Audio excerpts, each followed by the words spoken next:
SR आदर्श school के online classes में आपका स्वागत है। और आज हम पढ़ेंगे अव्यय प्रकरण।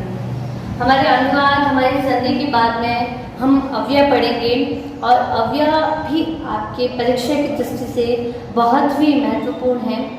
देखिए, अव्यय की परिभाषा न व्यय इति अव्यय। अव्यय यानी कि जिसका व्यय नहीं होता, अर्थात क्या, जिसका कभी क्षय नहीं होता। क्षय यानी क्या होता है? व्यय होना, नाश होना। जिसका कभी भी नाश नहीं होता है, जिसका कभी भी क्षय नहीं होता है, उसे हम क्या कहते हैं? अव्यय कहते हैं। अव्यय कहलाते हैं वे सब। अव्यय के कितने प्रकार होते हैं? 5 प्रकार होते हैं, उन्हें हम बाद में पढ़ेंगे। उससे पहले देखिए अव्यय के कुछ नियम। अव्यय से संबंधित कुछ महत्वपूर्ण बातें आपको याद रखनी है। इसमें से सबसे पहले महत्वपूर्ण बात क्या होती है कि अव्यय के कभी भी कोई शब्द रूप नहीं चलते। शब्द रूप कैसे? जैसे राम के शब्द रूप चलते हैं राम, रामो, रामा। हरि के शब्द रूप चलते हैं हरि, हरि, हरि। इस तरीके से सबके शब्द रूप चलते हैं। शब्दों के क्या चलते हैं? शब्द रूप चलते हैं। लेकिन अव्यय के कभी कोई भी शब्द रूप नहीं चलते हैं। दूसरी महत्वपूर्ण बात क्या है कि तीनों लिंगों में ये समान रहते हैं अव्यय। 3 लिंग कौन से? स्त्रीलिंग, पुल्लिंग और नपुंसकलिंग। इन तीनों लिंगों में ही अव्यय क्या रहेंगे? समान। इनका कोई फर्क नहीं पड़ेगा। जैसे हम सेंटेंस बनाएंगे राम जा रहा है तो हम लिखेंगे रामः गच्छति। सीता जा रही है तो सीता गच्छति। शब्द रूप चेंज हो गए ना, लेकिन अव्यय चेंज नहीं होंगे। जैसे राम यहाँ आता है, हम इसे बाद में अनुवाद के तौर पे भी सीखेंगे कि किस तरीके से शब्द रूप लिंग के हिसाब से भी चेंज नहीं होंगे और वचन के हिसाब से भी चेंज नहीं होंगे। ये एक समान ही रहेंगे। तीसरा नियम हमारे क्या कह रहा है कि तीनों कालों में भी ये समान रहते हैं। 3 काल कौन कौन से? भविष्य काल, भूतकाल, वर्तमान काल। इन तीनों कालों में भी ये अव्यय जो हैं वो कैसे रहते हैं? समान रहते हैं।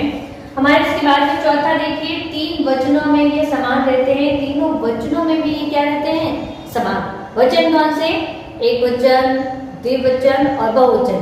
संस्कृत में कितने वचन होते हैं? 3 वचन होते हैं। हिंदी में 2 वचन होते हैं, एक वचन और बहुवचन। लेकिन संस्कृत में कितने वचन होते हैं? एक वचन, द्विवचन और बहुवचन। तो तीनों वचनों में भी अव्यय जो है वो कैसे रहते हैं?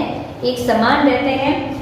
अर्थात ये अविकारी होते हैं। अविकारी यानी कि जिसमें कभी भी कोई भी विकार उत्पन्न ही नहीं होता हो। अगर स है तो स ही रहेगा, तथा है तो तथा ही रहेगा, ए है तो ए ही रहेगा। शब्द में कभी भी किसी भी प्रकार का कोई विकार उत्पन्न नहीं होगा और सदैव ये कैसे रहेंगे? एक समान रहेंगे। इसीलिए हम इसको अव्यय कहते हैं। अब अव्यय का दूसरा नाम निपात भी है। अगर बोर्ड में कभी भी परीक्षा में आपके आ जाए कि निपात की परिभाषा लिखिए तो निपात अर्थात यही है अव्यय। आपको किसकी डेफिनेशन लिखनी है? अव्यय की डेफिनेशन लिखनी है। तो अव्यय यानी न व्यय इति अव्यय, अर्थात क्या कि जिसका कभी भी नाश नहीं होता है वो क्या कहलाते हैं? अव्यय कहलाते हैं। देखिए उपसर्ग। अव्यय में कितने प्रकार होते हैं? 5 प्रकार होते हैं। सबसे पहला प्रकार है आपका उपसर्ग। उपसर्ग में देखिए हमारे आ, प्रति, निर, सत, इस प्रकार से जितने भी उपसर्ग होते हैं, उपसर्ग कितने होते हैं? 22 होते हैं। संस्कृत में कितने हैं? 22 हैं। तो जितने भी 22 उपसर्ग हैं संस्कृत में, उसके अलावा हिंदी के सारे उपसर्ग, जितने भी सब उपसर्ग होते हैं वो सभी किस में आते हैं? अव्यय में आते हैं। क्यों आते हैं अव्यय में? क्योंकि उपसर्गों का कभी भी नाश नहीं होता। उपसर्ग जैसे हैं वो वैसे ही क्रिया, विशेषण, वाक्य में प्रयुक्त होते हैं। दूसरा देखिए समुच्चय बोधक शब्द। समुच्चय नाम से पता चल रहा है कि 2 संबंधों को जोड़ने वाला, अर्थात च मतलब क्या होता है? और हम किसी भी बात में संबोधित लिखते हैं तो और, जैसे हम मैं यहाँ गई और मैंने सब्जी खरीदी, तो ये दोनों संबंधों को जोड़ रहा है, जाना और खरीदना। यहाँ दोनों संबंधों को जोड़ रहा है च। तो किंतु, इति, तथा आदि जितने भी ये शब्द होते हैं समुच्चय बोधक शब्द होने चाहिए, वो भी सब क्या कहलाते हैं? अव्यय कहलाते हैं। फिर देखिए विस्मयादि बोधक शब्द। विस्मय करना यानी आश्चर्य करना। विस्मय करना यानी क्या होता है? आश्चर्य करना। आश्चर्य कैसे? अरे कितना सुंदर फूल है, हाँ कितना सारा कीचड़ है, ये आश्चर्यबोधक शब्द, विस्मयादिबोधक शब्द। तो देखिए हाँ, अरे, थी, किम, ये सारे हिंदी और संस्कृत के जितने भी विस्मयाबोधी शब्द होते हैं, इनके अंतर्गत जितने भी शब्द आते हैं वो सब क्या कहलाते हैं? अव्यय कहलाते हैं। इसके बाद में देखिए क्रिया विशेषण। क्रिया विशेषण यानी क्रिया का विशेषण, जैसे घोड़ा तेज दौड़ता है। अब इसमें क्रिया क्या है? दौड़ना, लेकिन दौड़ना क्रिया का विशेषण क्या है? तेज, कि वो कैसे दौड़ रहा है? वो तेज दौड़ रहा है। तो देखिए यहाँ पर क्रिया विशेषण जो तेज वर्ड आया है, क्रिया का विशेषण क्रिया कब हो रही है, कैसे हो रही है, कहाँ हो रही है, इसके जितने भी शब्द आएंगे वो सब क्या कहलाएंगे? अव्यय कहलाएंगे। और उसके बाद में देखिए प्रत्यय। प्रत्यय एक ऐसी चीज है जो प्रत्यय नाम होते हैं, तुम, तरप, ल्यप, जितने भी आपके प्रत्यय होते हैं वो सब किसके अंतर्गत आते हैं? अव्यय के अंतर्गत आते हैं। तो इस प्रकार अव्यय के आपके 5 प्रकार हैं। कुछ महत्वपूर्ण अव्यय देखिए। सबसे पहला अत्र। मैंने आपको अव्यय की पहले भी परिभाषा बताई है कि जो कभी भी किसी भी काल में, किसी भी वचन में या किसी भी पुरुष में या लिंग में कभी भी नहीं बदलते हैं, वो अव्यय कहलाते हैं। जिनका कभी नाश नहीं होता वो अव्यय कहलाते हैं। तो देखिए पहला है अत्र। अत्र मतलब क्या होता है? यहाँ। जैसे मैंने कहा कि राम यहाँ आता है, क्या सेंटेंस बनेगा? राम यहाँ आता है, तो रामः अत्र आगच्छति। अब इसी सेंटेंस को मैं क्या कहूंगी कि सीता यहाँ आती है। तो सीता यहाँ आती है में राम का कन्वर्ट सीता हो गई, वो क्या हो गई? पुल्लिंग का स्त्रीलिंग हो गई, तो सीता बन जाएगा। लेकिन अत्र है वो शब्द चेंज नहीं होगा, अत्र अत्र ही रहेगा। तो सीता अत्र आगच्छति, क्या सेंटेंस बन जाएगा कि सीता अत्र आगच्छति। आपकी क्रिया चेंज हो जाएगी, आपकी लिंग चेंज हो सकता है, आपके वचन चेंज हो सकता है, आपके कर्ता चेंज हो सकता है, कार्य को करने वाला, लेकिन अवयव कभी भी चेंज नहीं होते।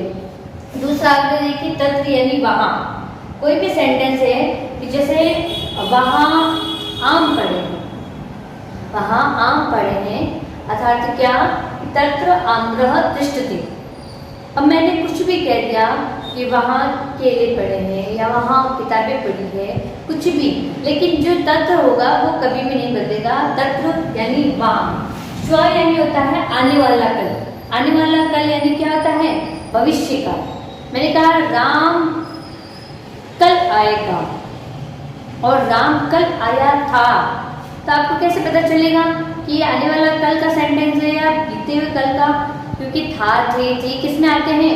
भविष्य काल, भूतकाल में आते हैं। और गा ये किस में आते हैं? भविष्य काल में आते हैं। तो राम आएगा, राम कल आएगा, यानी हम कौन सा सेंटेंस यूज, कौन सा अभी यूज में लेंगे? श्व। हम क्या बनाएंगे? रामः श्व आगच्छति। हम क्या बनाएंगे? रामः श्व आगच्छति। लेकिन हम देखिए अगर ये है लेना है हमें अवयव बीता हुआ कल, इसका हिंदी अनुवाद क्या होगा? राम कल आएगा। ठीक है, लेकिन हम जब ये है लगाएंगे राम में तो हम क्या लिखेंगे यहाँ पर? रामः है आगच्छति। अर्थात क्या कि राम कल आया था। ये सेंटेंस आपके भविष्य काल का है और ये सेंटेंस आपके भूतकाल का है। इस दोनों में कितना फर्क है, लेकिन देखिए काल कोई भी हो, चाहे भविष्य हो चाहे भूत हो, कभी भी अव्यय नहीं बदलते हैं। स्व का स्व ही रहेगा और है का है ही रहेगा। ठीक है, तो देखिए स्व मतलब आने वाला कल, है मतलब बीता हुआ कल, इदानीम यानी इस समय। हम इस समय जो क्रिया कर रहे हैं वो इदानीम, यानी कि इस समय राम पुस्तक पढ़ता है, तो रामः इदानीम पुस्तकः पठति। राम इस समय क्या कर रहा है? पुस्तक पढ़ रहा है। नृशय यानी होता है झूठ। ठीक है, मोहन झूठ बोलता है, तो मोहनः नृशय वदति। वद धातु किसके अर्थ में होती है? बोलने के अर्थ में होती है। तो मोहन क्या कर रहा है? झूठ बोल रहा है। अद्य यानी होता है आज। आज मैं विद्यालय जाऊंगा। क्या सेंटेंस बनेगा? अद्य अहम विद्यालय गच्छति। इस तरीके से सेंटेंस बनेगा।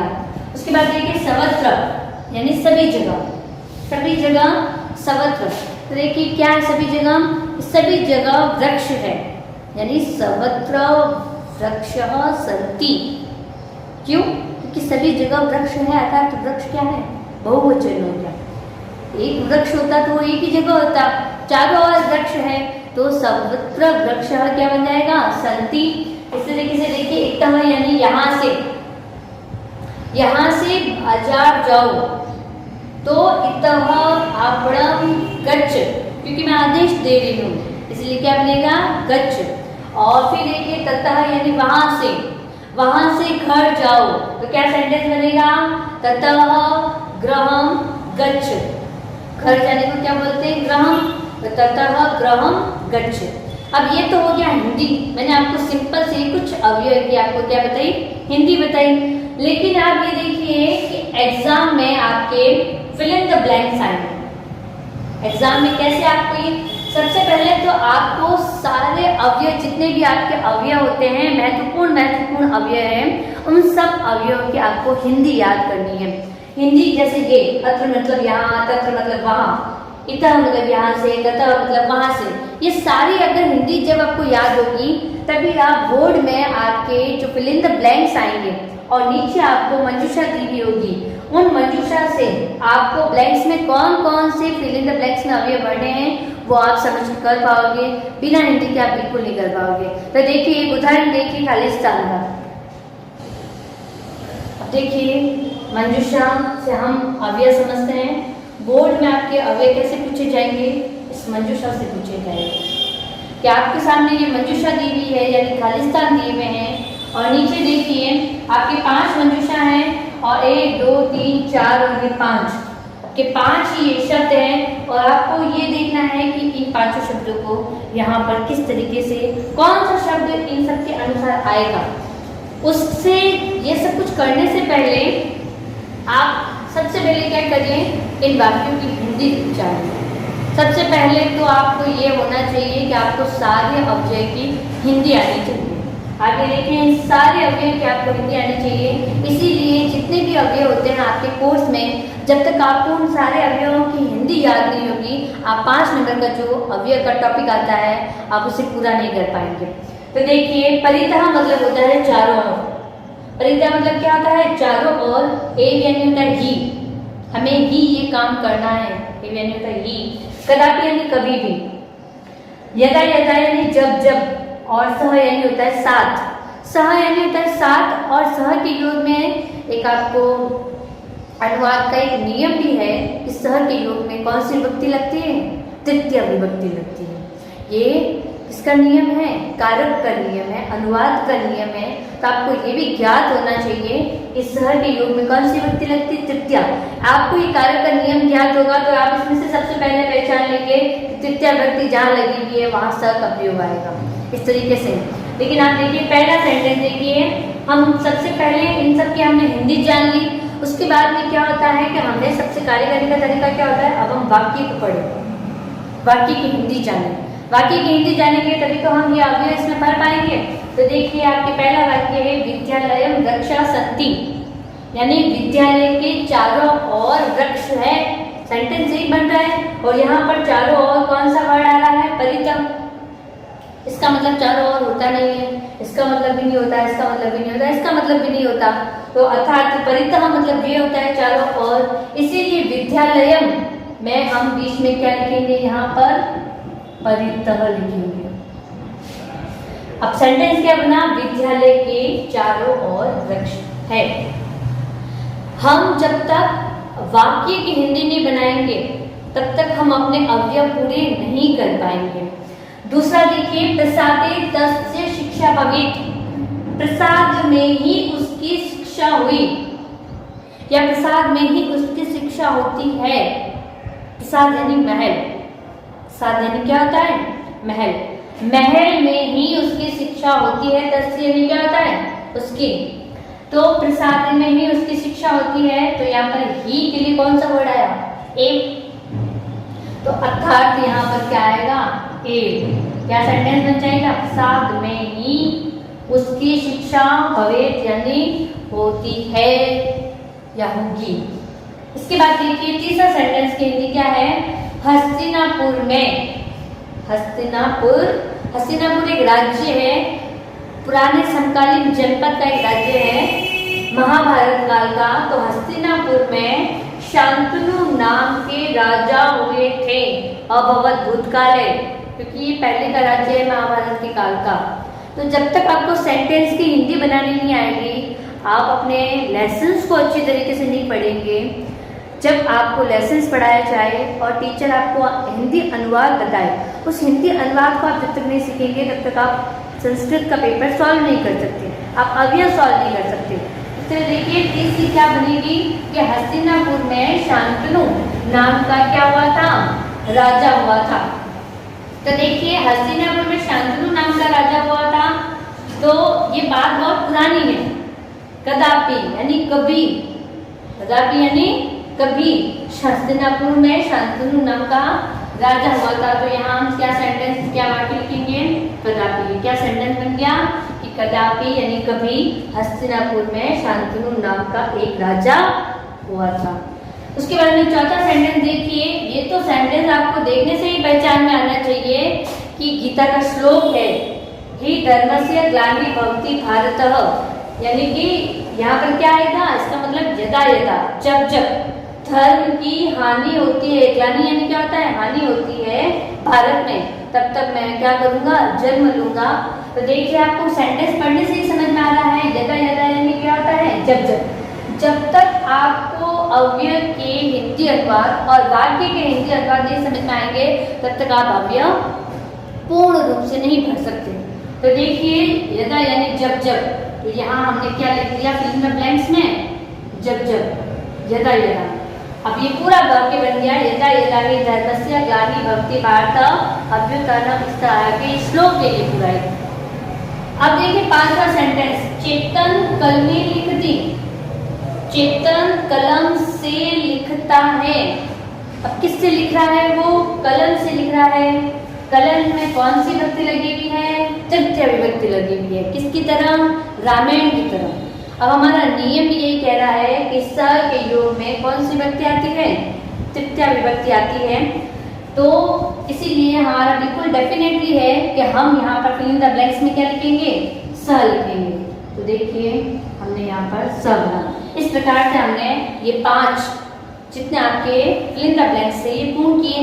फिल इन द ब्लैंक्स यानी मंजूषा को पूरा करने के लिए आपको सबसे पहले यही है कि सारे अवयव का हिंदी आनी चाहिए और उसके बाद में आप वाक्य पढ़ेंगे, उस वाक्य की भी आपको हिंदी आनी चाहिए, तब जाकर के आप अपने मंजूषा को पूर्ण रूप से कर सकते हैं। अब देखिए इसी के साथ आपके जो अवयव प्रकरण था ये पूर्ण रूप से पूरा हुआ।